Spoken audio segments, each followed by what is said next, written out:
Hello दोस्तों, राजधानी English classes में आपका स्वागत है। आज हम देखने वाले एडवांस स्ट्रक्चर के द्वारा सेंटेंस कैसे बनाया जाता है आसानी से। जिससे कि हम डेली लाइफ में ऐसे सेंटेंसेस को बोलते हैं कि मुझे तो जाना ही था, मुझे तो जाना ही था। ऐसा सेंटेंस को हम कैसे बनाएंगे, उसे तो बोलना ही है। ऐसा सेंटेंस को हम प्रेजेंट में कैसे बनाएंगे, अभी भी समय है पढ़ लो, अभी भी समय है कुछ कर लो। ऐसा सेंटेंस एडवांस स्ट्रक्चर के द्वारा बहुत आसानी से बनाया जाता है। तो बिना देर किए हुए अब हम देखते हैं यहाँ पर। तो हम देखेंगे there is still time plus object. यहाँ पर जब ऐसा सेंटेंस आपसे बार बार बोला जाए कि अभी भी समय है, अभी भी समय है, अभी भी समय है, अभी भी समय है, इस सारे सेंटेंसेस देखिए ध्यान से, सब में ये ऐड है, ये कॉमन वर्ड है कि अभी भी समय है। यानी जिस सेंटेंस में आपको जोड़ दिया जाए अभी भी समय है पढ़ लो, अभी भी समय है खा लो, अभी भी समय है कुछ कर लो, जब भी आपसे अगर कोई सेंटेंस अगर बोलता हो तो इसको एडवांस स्ट्रक्चर के द्वारा हम बहुत आसानी से इसको हम बना सकते हैं। देखिएगा यहाँ पर अभी भी समय है, यहाँ भी कॉमन है, यहाँ भी कॉमन है, इसमें भी कॉमन है, इसमें भी कॉमन है। सिर्फ मैंने किया हंस लो, कुछ कर लो, सच बता दो और पढ़ लो। ऐसे सेंटेंसेस जब आपके सामने आएगा तो इसको बहुत आसानी से आप बना सकते हो। सबसे पहले यहाँ देखेंगे अभी भी समय है, यहाँ पर देखेंगे देयर, देयर के बाद मैंने इज लगाया, उसके बाद मैंने लिखा स्टिल, स्टिल के जस्ट बाद मैंने लिखा टाइम। तो जब देयर इज स्टिल टाइम, उसके बाद ऑब्जेक्ट, ऑब्जेक्ट ध्यान दीजिएगा हंस लो। तो हंस लो जब भी आपसे कोई पूछेगा यहाँ पर ऑब्जेक्ट है, ऑब्जेक्ट ना दे करके यहाँ पर 2 + V1 भी डाल सकते हैं। अब 2 + V1 क्या होता है ध्यान दीजिएगा, यहाँ पर समझने वाला बात है। 2 + V1 क्या होता है, यहाँ समझने वाला बात ये है, इसको हम बोलते हैं इन्फिनिटिव। अब आप सोचिएगा इन्फिनिटिव क्या होता है, तो जिस वर्ब के पहले आकर टू लगता हो तो उसको इन्फिनिटिव बनाया जाता है। और जब टू लग जाएगा तो यहाँ V1 ही आएगा। तो आपको जब हंस लो आपसे पूछा गया था टू लाफ कर सकते हो, आया समझ में।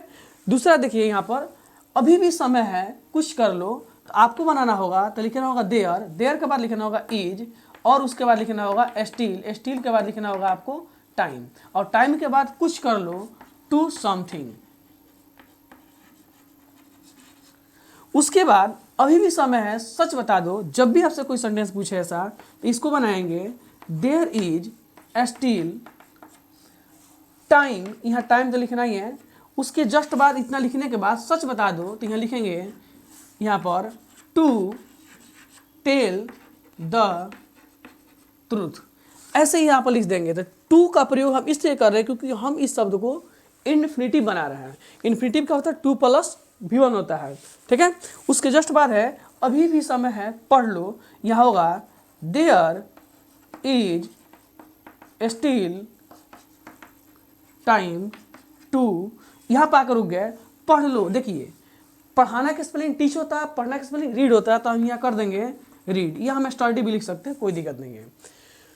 तो आपको ये 5 या 6 टाइम इसको बार बार बोलिएगा तो ये आपका प्रैक्टिस में आ जाएगा। जब तक इसको ना बोलिएगा ये कोई फायदा आपको नहीं करेगा।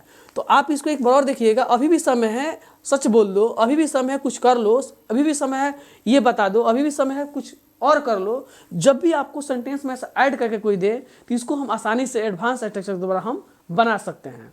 तो फिर देखते हैं आगे। जब आपसे कोई सा सेंटेंस बोल दे एडवांस स्ट्रक्चर के द्वारा इसको कैसे बनाएंगे, मुझे तो जाना ही था, देखिए यहाँ पास्ट टेंस है। दूसरा है उसे तो बोलना ही है, यहाँ प्रेजेंट टेंस है। मुझे तो काम करना ही है, यहाँ भी प्रेजेंट टेंस है। मुझे तो आना ही होगा, ये आपका फ्यूचर टेंस हो गया। तो पास्ट हो या फ्यूचर हो या प्रेजेंट हो, तीनों सेंटेंस अगर टेंस में आता हो तो इसको बहुत आसानी से एडवांस स्ट्रक्चर के द्वारा इसको हम बना सकते हैं। देखिए पहला है मैंने लिखा सय प्लस हैज या है प्लस 2 + V1 + ऑब्जेक्ट। यहाँ पर ये है प्रेजेंट के लिए, किसके लिए बाबू, ये प्रेजेंट के लिए। हम यहाँ लिख देते हैं प्रेजेंट। अब हम लिखते हैं यहाँ पास्ट के लिए, पास्ट वाला यहाँ हो जाएगा सब्जेक्ट प्लस यहाँ हो जाएगा आपका हैड, और हैड के जस्ट बाद आप लगेगी 2 + यहाँ पर V1 + का लगाइए ऑब्जेक्ट। उसके जस्ट बाद आपका यहाँ आएगा आपका फ्यूचर। देखिए ये है आपका फ्यूचर का subject plus will plus have plus 2 + V1 + object. ये जो है ना आपका फ्यूचर का। देखिए प्रेजेंट का मैंने लिख दिया, पास्ट का लिख लिया और फ्यूचर का लिख दिया, तीनों सेंटेंस। आपको जब भी अगर बोलना होगा मुझे तो जाना ही था, तो मुझे क्या होगा आई, और आई के बाद ध्यान दीजिएगा यहाँ था है, तो था का हम पास्ट वाला में आएंगे। कहाँ पास्ट है, ये वाला आपका पास्ट है। तो आई के जस्ट बाद आपको लगाना होगा हैड, क्योंकि यहाँ पर था है यानी पास्ट है, ध्यान दीजिएगा। आई का यहाँ पर हैड, इसलिए यहाँ पर लगाएंगे आई हैड। उसके जस्ट बाद मैंने लगाया to, I had to plus V1, V1 यहाँ पर लगाना होगा, तो V1 क्या है, जाना है, तो जाना का इंग्लिश का होता है गो, तो आई हैड टू गो, यानी मुझे तो जाना ही था। जब ऐसा सेंटेंस आपसे कोई बोले तो बोलना होगा आई हैड टू गो। अगर मैं कह दूं उसे पढ़ना ही तो था, इसको कमेंट बॉक्स में इसको बनाकर दिखाइए आप, ठीक है। उसे तो बोलना ही है, जब भी आपसे कोई पूछे तो उसे का होगा ही, और ही के जस्ट बाद आपको ध्यान देना होगा इस पर, यह है प्रेजेंट, प्रेजेंट का मैंने यहाँ स्ट्रक्चर लिखा हैज या have plus two plus V1 plus object, तो आपको ही के साथ हैज लगाना होता है। किसके साथ है, ही के साथ है। आप ध्यान दीजिएगा, ही होगा, सी होगा, इट होगा, एक नाम होगा, इस सब के साथ आपका क्या लगेगा, हैज लगेगा। अब बाकी होगा दे होगा, यू होगा या वी होगा, इस सब के साथ क्या लगेगा, यहाँ लगेगा हैव। ऐसे आप इसको आसानी से बना सकते हो, राइट। तो ही हैज, क्योंकि प्रेजेंट है तो प्रेजेंट वाला पकड़ा, राइट। ही हैज, उसके बाद यहाँ टू लगा दीजिए, और टू लगाने के बाद यहाँ बोला बोलना, बोलना के स्पेलिंग क्या होता है, स्पीक। क्या बोलता है, स्पीक। तो ही हैज टू स्पीक, उसे तो बोलना ही है। अगर ये फेमिनाइन जेंडर होगा तो ही हैज टू स्पीक के जगह पर आप होगा सी हैज टू स्पीक हो जाएगा। आप इसको बहुत आसानी से बना पाइएगा, ठीक है। मुझे तो काम करना ही है, तो मुझे क्या होगा, आई। अब देखिए करना ही है, ये भी प्रेजेंट में है, तो आई के साथ क्या लगता है, हैव। आपको यहाँ पर लिख देते हैं, आई के साथ क्या लगाइएगा, हैव लगाइएगा।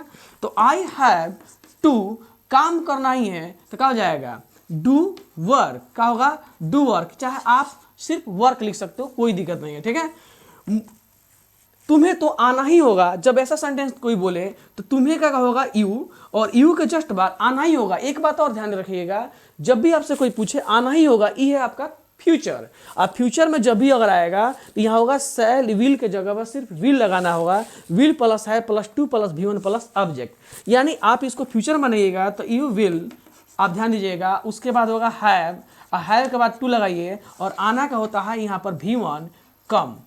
क्योंकि आपको जब बार बार बोलिएगा ना, प्रैक्टिस कीजिएगा, तो ये आपको आसानी से आ जाएगा। तो मुझे तो जाना ही था, आई हैड टू गो, उसे पढ़ना ही था। अगर हम डेली स्पीकिंग अगर ऐसा हम करते हैं कि सर को रोज पढ़ाना ही था, तो आपको ये वीडियो अगर पसंद आया होगा, अगर आप अच्छे से बोल पा रहे होंगे, अच्छे से आप समझ गए होंगे, तो वीडियो को लाइक और सब्सक्राइब और शेयर जरूर करें। फिर मिलते हैं हम अगले वीडियो में।